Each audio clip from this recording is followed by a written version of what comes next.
Assalamualaikum warahmatullahi wabarakatuh. Kembali lagi di podcast Unisa Kuningan. Ya, saya izin memperkenalkan diri ya. Sebelumnya saya di sini sebagai moderator. Ya, perkenalkan nama saya Erlan Novian. Saya di sini sebagai moderator. Ya, di podcast kali ini saya akan akan berbincang-bincang dengan salah satu atau dua orang mahasiswa Universitas Islam Al-Ihya Kuningan yang terpilih sebagai mahasiswa berprestasi gitu kan. Oke, biar nggak banyak panjang lebar ya di openingnya.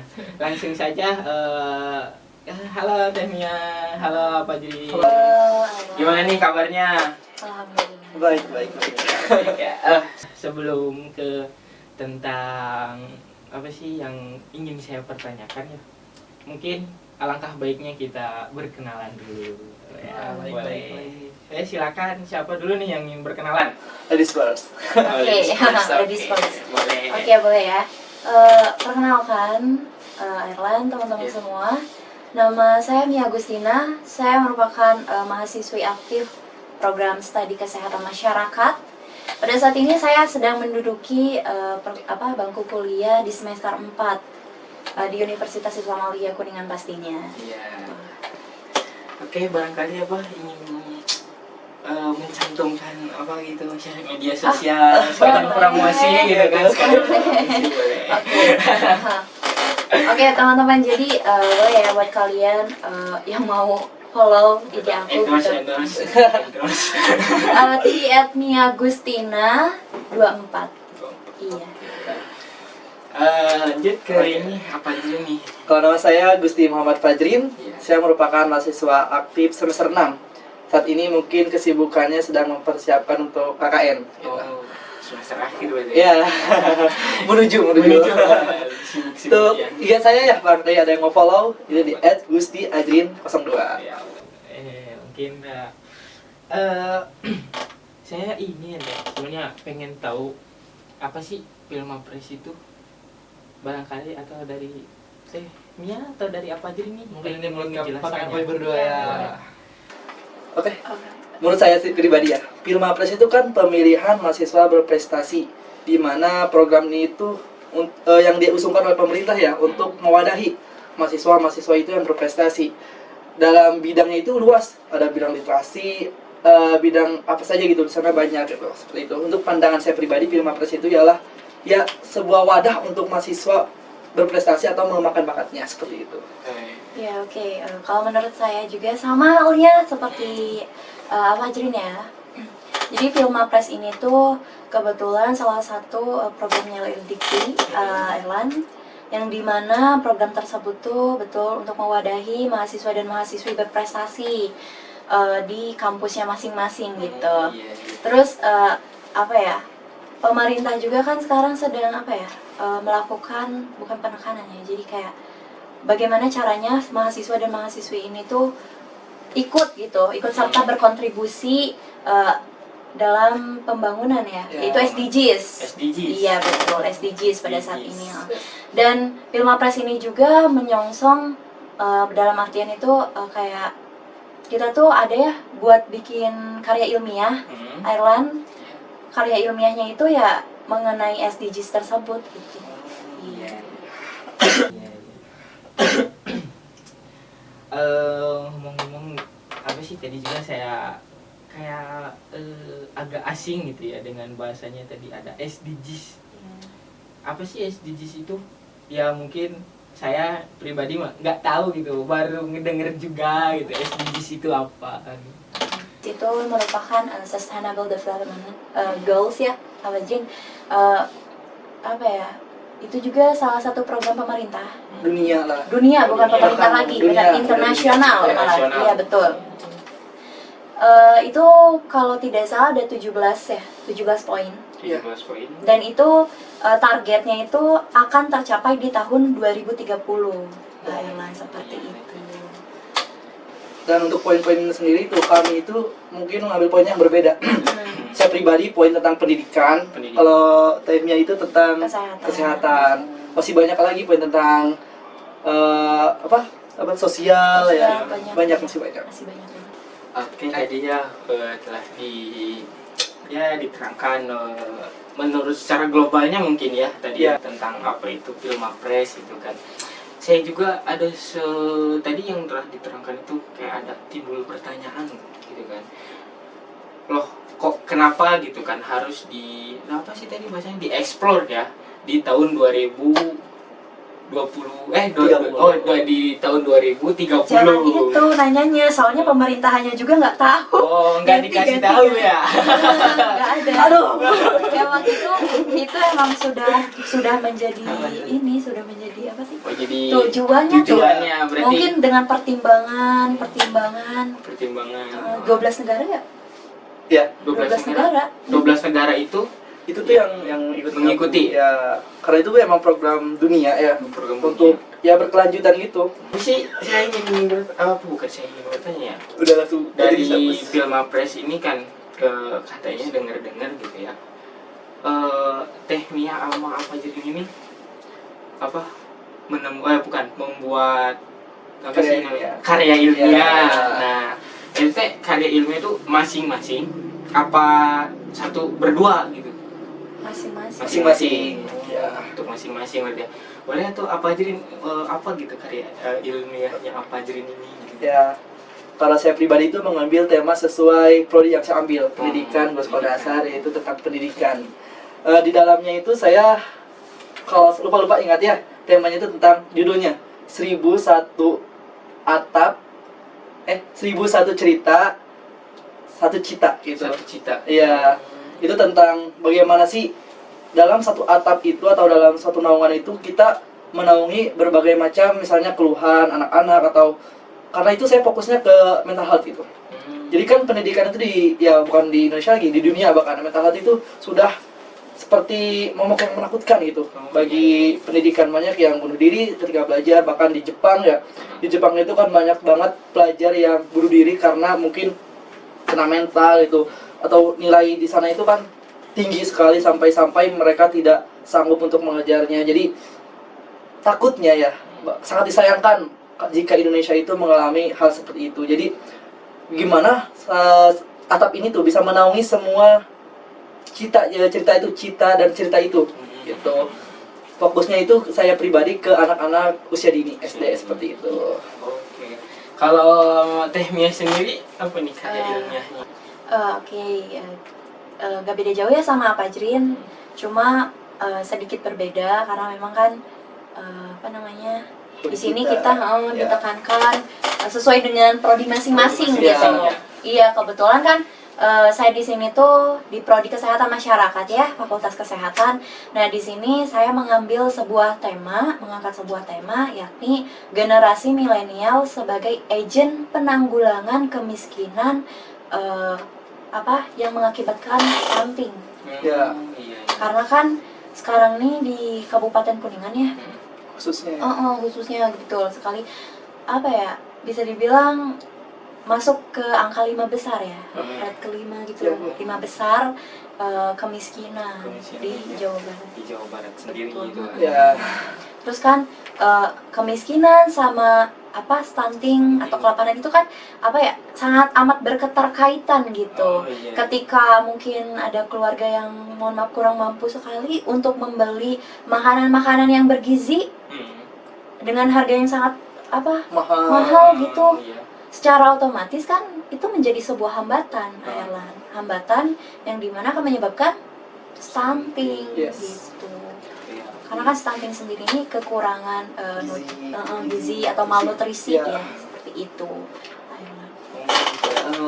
Jadi kan tentang pendidikan ya untuk siapa ya? Fajrin. Untuk Fahmia tentang kesehatan ya. Iya. Mungkin pasti dalam membuat karya ilmiah itu pasti ada proses atau ya prosesnya gitu kan.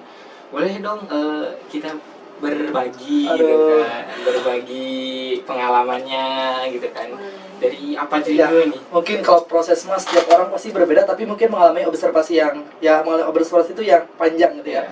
Saya pribadi karena saya melihat salah satu bangunan khususnya di Kabupaten Kuningan itu ada yang terbengkalai ya. Dan saya memikirkan gimana nih supaya bangunan itu dimanfaatkan gitu. Dan saya juga melihat bahwa di berita-berita mungkin sudah pada tahu lah gitu, di berita-berita itu banyak sekali anak-anak yang ya anak-anak usia dini atau anak-anak di bawah umur itu sudah bisa ya mengalami mental health atau bahkan menjadi istilahnya penjahat gitu ya. Jahat, oh iya. Ya ada undang-undang yang undang-undang yang melindungi katanya anak di bawah umur katanya ya. Tapi kan buktinya pada zaman sekarang tuh kejahatan tuh bahkan dilakukan oleh anak di bawah umur. Itu kan kayak seperti gimana ya? Bukan hanya tentang pendidikan tuh, tapi tentang mental sendiri anak tuh. Kenapa sih mereka bisa gitu? Mungkin karena keluarganya, kan kita nggak tahu gitu. Jadi hal atau tema yang saya ambil atau judul yang saya ambil itu terjadi karena ya pengalaman saya dan juga sepenglihatan saya selama ini gitu, seperti itu. Seperti itu. Kalau tekniknya sendiri nih, prosesnya gitu kan, ya sampai sempat dengar-dengar kan katanya sampai tingkat provinsi gitu ya. Oh, Tekniknya sama apa juga kan ya, sama gitu kan. Apa gitu yang proses yang sangat berkesan gitu. Ya oke. Jadi prosesnya itu apa ya? Sangat panjang sih, Kak Erlan. Banyak sekali hambatan, tantangan, perintangan. Sebelumnya itu memang ada penyeleksian kan di prodi, terus fakultas ya. Nah pada saat fakultas itu kita membuat karya ilmiah. Sebetulnya saya sempat bingung, Kak Erlan. Aduh, kata saya ya, gimana ini? Saya memang gimana ya? Itu memang agak mendadak juga ya pemberitahuannya. Tapi dengan niat konsisten, oke, saya coba nih. Dan ketika itu ada juga bantuan-bantuan dari fakultas seperti itu. Fakultas, kebetulan saya fakultas kesehatan, dari fakultas kesehatan gitu. Nah pada saat pembuatan itu saya mencari data dulu, data ke BPS, terus data ke dinas sosial. Karena kan yang tema yang saya angkat itu adalah kemiskinan dan kelaparan gitu, kesejahteraan lah intinya, yang menyebabkan stunting. Sempet Ireland, saya datang ke dinas sosial pada saat itu, saya lupa kalau pada saat itu tuh hari Jumat kalau nggak salah, tanggal merah. Iya. Itu ya ampun, sampai saya hujan-hujanan dan tiba di sana tuh tutup karena tanggal merah. Saya lupa banget sumpah. Iya bener. Nah tapi di situ ya udah, saya nggak nyerah nih. Oke, besok lagi deh. Dan saya coba Penasaran juga ya, pengen terus betul. Ya udah deh, saya nggak nyerah nih. Tetap saya ngambil tema itu karena di setiap perkuliahan saya, terus dimanapun saya berada gitu, ada saja tentang stunting gitu. Ya, karena kebiasaan mendengar ya ini intinya. Jadi itu gimana ya, kita sebagai generasi muda itu pengen banget berkontribusi ya, berkontribusi dalam artian ya menyalurkan pendapat, pemikiran, mungkin tenaga, waktu dalam membantu ya pemerintah ini untuk mengatasi atau menanggulangi stunting tersebut gitu. Dan pada akhirnya ya udah saya tekadkan, udah saya fix nih ngambil tema ini gitu. Terus tahapan-tahapan selanjutnya tuh masih banyak sih prosesnya ya, kayak yaitu CU, capaian unggulan, kayak prestasi apa saja sih yang kita dapatkan selama ini gitu. Terus banyak banget Airlan proses-prosesnya. Tapi percayalah deh teman-teman, setiap proses kalau misalkan gimana ya, kita tuh yakin aja dulu, insya Allah kok akan ada jalan, meskipun prosesnya ya cukup rumit, cukup panjang, tapi itu semua tuh akan tergantikan teman-teman. Meskipun kita tuh bukan gagal ya, tapi belum mungkin. Tapi itu akan banyak banget pembelajaran yang baru yang akan kita dapatkan gitu, pembelajaran, pengalaman yang mungkin teman-teman, maksudnya kayak teman-teman mahasiswa nah itu tuh ada ada kekhususan tersendiri gitu loh, gitu, ilmu yang sangat amat bermanfaat sih. Ya, Coba Pak nikmati aja dulu prosesnya. Soal hasil ya itu mah belakangan itu bonus ya, Betul. hasil yang baik mah bonus. Iya, betul. Terus terus untuk tahapan-tahapannya juga ya itu dari fakultas dulu kan ya, dari fakultas. Prodi, Prodi, ya, fakultas, terus sampai Univ ke dulu. Univ, dari Univ LLDT. Ya. dikti langsung provinsi gitu ya. Ya, Kalau buat apa sih penilaian poin-poinnya tuh Ya. di film Filmapres itu apa sih? oke. Ada 3 ya. Karya ilmiah, capaian unggulan juga speaking English kita tahu. Ya keterampilan bahasa Inggris kita lah intinya mah ya juga ya. Lanjut. Iya. Kalau Jadi, lanjut. oke. Gimana Aduh, nih? aduh, aduh. Oke. Lanjut. Penting untuk karya ilmiah apa aja yang dinilai gitu ya. Ya, jadi untuk ya betul ada GK ya, Kita karya ilmiah gitu. Terus ada capaian unggulan, prestasi apa saja yang sudah kita toleh nih selama perkuliahan. Iya. Itu tuh tapi kita ada persyaratannya. Jadi prestasinya itu misalkan di seni hanya bisa 4, terus pemberdayaan manusia dan lain sebagainya itu ada apa sih? Kelas-kelasnya, klasifikasi tersendirinya Iya itu. betul, dan itu nggak boleh lebih dari 4. Iya. Iya, Mas. Mungkin untuk CU kita sendiri ya, kalau Mia di bidang apa Mia? Aku tuh kebetulan pemberdayaan masyarakat sama sama seni Iya. pada terus sama apa ya? Juri Juri. sebagai dewan juri, judges. Iya. Iya betul. Itu juga sebagai nilai ya. nilai. Nilai betul. Oh, kalau saya pribadi mungkin lebih ke literasi karena saya pribadi memang dari dulu itu suka menulis. Gitu, nulis buku novel atau cerpen seperti itu. Kayaknya udah banyak nih karya-karya novelnya. Alhamdulillah. Udah ada. Salah satunya apa ya? Mungkin kalau cerpen itu baru 5 ya, 5. dan novel coming soon 2. Amin. Oke, tadi telah apa sih berbincang-bincang bukan berbincang ngobrol tentang yang jelasin capaian unggulannya masing-masing ya. Tadi kan Iya. capaian unggulan dari Fajrin itu kan buat novel ya, terus apa lagi cerpen, terus Tehmia sendiri di bidang nyanyi gitu ya.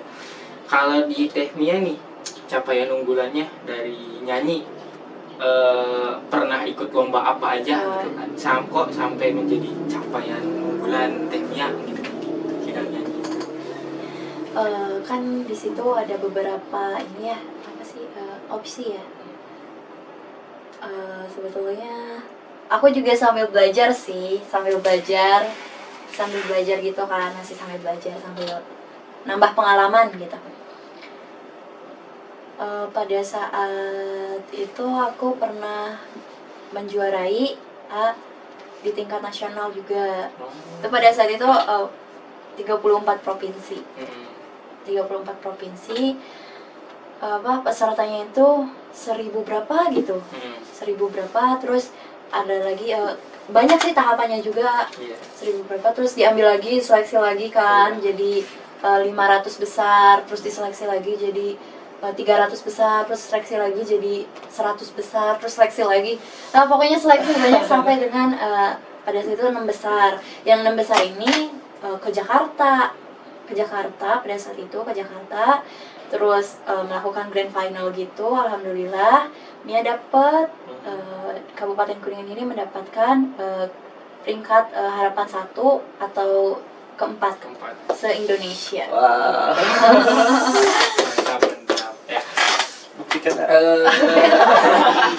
Oh iya, pengen dong spill suaranya, spill suaranya, boleh nyanyi. Boleh. Satu bait atau mau satu lagu juga nggak apa-apa. Satu bait. Satu bait aja ya. Boleh. Lagu apa nih, lagu apa? Lagu apa ya? Pedih. Oh boleh, pedih ya. Ada Randinya. Yang lagi booming. Boleh. Pedih, ku saat merasa indah, semua hilang dan saya bilang. Udah. Oh, udah. Itu bukan satu bait. Satu bait kan? Kalimat Tuhan. Kalimat. Oh, iya. Satu kalimat, benar? Aduh. Iya. Tapi ada keinginan nggak sih untuk Iya. ikut di kayak apa sih yang di TV gitu, film-film yang di TV gitu. Pernah ikut daftar atau? Pernah. Pernah. Di Pernah. apa tuh? Banyak sih kayak LIDA, pernah, terus KDI sampai pra KDI alhamdulillah pada saat itu, terus dan lain-lain lah. Masih banyak gitu ya. Enggak, masih banyak sih, dan lain-lain aja. Yang penting ikutan. Iya, gitu. Ayolah. Kalau untuk hanya sendiri di dunia cerpen gitu kan. Iya. Cerpen, terus dari itu novel gitu. Udah berapa banyak yang dibikin? Untuk cerpen sendiri kan tadi udah jelasin ya, ada 5 kurang 5. lebih. Terus mungkin pencapaian menurut saya yang paling berarti bagi saya itu waktu itu saya pernah menjuarai juara 3 di nulis sama cerpen senasional gitu. National Week. Dan itu judulnya itu bikin ya bukan sih, observasinya juga waktu nulis cerpen itu wah membuat saya kayak banget ini susah banget karena judulnya kan Back in the Modern World. Jadi saya menuliskan tentang bagaimana jadinya dunia itu di tahun 2050 gitu.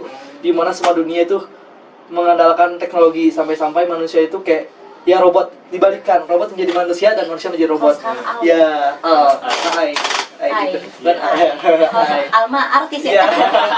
Hai. Ya itu kayak gitu. Nah, jadi gimana sih nih kondisinya gitu atau dampak buruknya di saat manusia itu lebih mengandalkan tenaga teknologi daripada dirinya sendiri gitu, seperti itu. Dan untuk novel sendiri, kalau yang sudah terbit itu judulnya Kelabu, dan yang sekarang yang coming soon yang akan terbit itu Nobi, semoga aja gitu. Kalau yang Nobi itu tentang mental health sih, karena saya pribadi suka banget di mental health gitu, seperti itu. Jadi mau bukunya? Boleh nih. Boleh. Nanti. Gimana? Ada caranya gimana nih ya, Fajri? Oh ya, sebelumnya kan kebetulan ada untuk novel Kelabu itu sisa 1, bukan sisa 1 sih. Sisain sama saya 1 gitu. Jadi pengennya ini ada giveaway gitu. Giveaway. Gimana nanti ya panit aja lah. Gimana nanti mau gimana gitu supaya dapetin buku itu. Boleh. Nanti mungkin di akhir aja. Oke, siap. Aja. Lumayan lah. Oh iya, lumayan banget dong. Banget. Mau tanda tangannya. Terus untuk apa Jrin sendiri nih di novel pernah nggak sih menuangkan novelnya itu di aplikasi gitu kan? Kayak saya kan suka baca-baca, saya bukan novel gitu, suka baca-baca di komik, tapi kita tuh bisa menuangkan untuk membuat komik dan novel juga di situ. Kalau saya pribadi, kalau dunia ya mungkin semua novel-novel saya itu pernah di-upload itu di Wattpad. Wattpad. Sekarang ini mau buat follow gitu. Boleh. Mungkin di sini ada yang nonton tuh yang suka baca Wattpad ya. Nama Wattpad saya itu Crocodile Cute. Boleh. Buaya imut. Buaya imut. Itu nama pena saya gitu. Tapi Aduh, udah jangan dibahas. Kayaknya punya arti ya. punya arti tersendiri gitu ya. Ya itu. Ciri khas buaya. Buaya yang imut. Itu mungkin kalau teman-teman silakan aja cari di Wattpad Crocodile Cute, nanti langsung muncul. Iya. Ya itu akun saya. Untuk ini ya, terus saya juga sempat ya dengar gitu kan, ada selain Jrin, Teknia ini mengikuti film Apres, juga pernah mengikuti ini Duta Baca. Ya. Gimana tuh? Tapi karena ada beberapa Hal. hal gitu kan, boleh diceritakan gitu kan? Duta Baca. Ya kami menjadi finalis ya, dan ya Duta Baca tahun berapa gitu tuh? 2022 Ya, kemarin. Duta Baca Kampus tahun 2022 gitu. Itu sama sih Duta Baca itu ya menuangkan ya seperti CU gitu ya, bukan cuma sih bakat kita di panggung ya waktu itu ya. Pemikiran atau yang kita lakukan ketika kita baca seperti itu. Meningkatkan literasi. Iya. Seperti itu sih ya kalau Duta Baca itu. Oke. Tadi kan telah berbincang-bincang cukup lumayan panjang juga ya tentang film Apres sampai ke nyambungnya ke Duta Baca, terus ya begitu banyak lah. Minta motivasinya gitu kan dari Jrin, dari Teknia untuk mahasiswa-mahasiswa di luar sana supaya kita tuh bisa gitu kan mengikuti film Apres juga kan. Boleh untuk motivasinya gitu. Oke, jadi buat teman-teman jangan takut, jangan ragu untuk mencoba jangan jangan berpikiran nanti mah kayak gini, takut kayak gini, takut. Udah hilangin statement itu, hilangin rasa takut, nanti takut kayak gini, takut, udah hilangin dulu rasa takutnya. Kita harus yakin, percaya diri, apapun itu hasilnya, yang penting kita sudah berani untuk maju, untuk mengambil kesempatan itu. Karena sebetulnya kesempatan menjadi pemilihan mahasiswa berprestasi sampai dengan mahasiswa berprestasi itu ada nilai plus juga teman-teman, buat nanti mungkin di pekerjaan atau mungkin di organisasi-organisasi lainnya teman-teman. Itu menjadi suatu pertimbangan yang sangat bisa dipertimbangkan oleh perusahaan atau organisasi gitu. Terus teman-teman jangan khawatir juga ya, misalkan saya mah insecure gitu, udah hilangin aja rasa insecure-nya. Yang penting niat di dalam hati itu nomor satu sih. Niat dulu, insya Allah ketika kita mempunyai niat yang baik, kedepannya pun akan jauh lebih baik. Akan ada aja jalannya, nikmati aja prosesnya gitu. Meskipun pahit, meskipun kayak sulit gitu, tapi insya Allah kok kita akan ngerasain yang namanya itu berada di titik pencapaian kita. Apapun itu hasilnya, harus bersyukur teman-teman. Itu sih. Kalau untuk Fajrin sendiri, bro, ini untuk timnya mungkin tadi secara masih berprestasinya ya. Kalau saya itu secara globalnya, saya menekankan pada diri saya sendiri ya. Kalau ketika kita memiliki hobi atau bakat, terus asah gitu. Dan jangan pernah memikirkan apa kata orang. Apalagi ketika kita memiliki mimpi yang wow gitu. Tapi menurut orang tuh kayak rendah. Karena saya pernah mendengar suatu kalimat, bukan mimpi saya yang rendah, bukan mimpi saya yang tinggi, tetapi pemikiran kalian yang rendah, seperti itu. Jadi untuk kalian teman-teman yang memiliki bakat, hobi, atau mungkin keinginan gitu, terus kejar, terus asah gitu. Jangan memikirkan kata orang lain gitu. Karena kehidupan kalian tuh ya milik kalian, bukan milik orang lain. Pencapaian kalian ya tergantung kalian, bukan tergantung orang lain. Seperti itu. Itu ya untuk memotivasi diri sendiri juga ini ya. Khususnya diri sendiri ya. Umumnya mungkin ya siap semuanya sana gitu kan. Ya mungkin kita telah banyak berbincang-bincang ya sama Fajrin, sama Teh Mia juga. Saya mencukupkan, terima kasih banyak gitu kan telah menyempatkan waktunya bisa datang ke podcast Unisa ini gitu ya. Mungkin untuk podcast kali ini saya tutup. Assalamualaikum warahmatullahi wabarakatuh.